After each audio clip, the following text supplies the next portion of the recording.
Model dia macam ni. Macam mana dia predict the market? Alright. Dia ada jutaan on-chain data. Okay, ini adalah semua data on-chain data. Alright.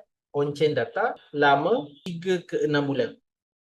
Kenapa AI tak nak ambil data setahun? Kenapa AI tak nak ambil data 2 tahun, 3, 4 tahun? Sebab model yang pertama ni lihat market, kan? Melihat market sangat-sangat volatile. Model sekarang ni sangat-sangat unpredictable disebabkan ada intervention daripada Trump, daripada institution. Sebab itulah wujudnya model AI yang pertama ni, dia hanya untuk sesuai keadaan market yang sangat-sangat unpredictable.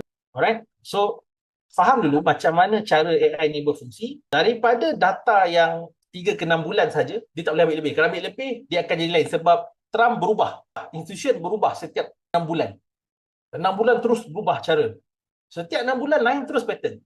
Alright, sebab itulah 3 ke 6 bulan lah data on-chain data. Ini adalah all the past data. Dekat sini AI akan analysis. Alright, dia akan analysis all the information.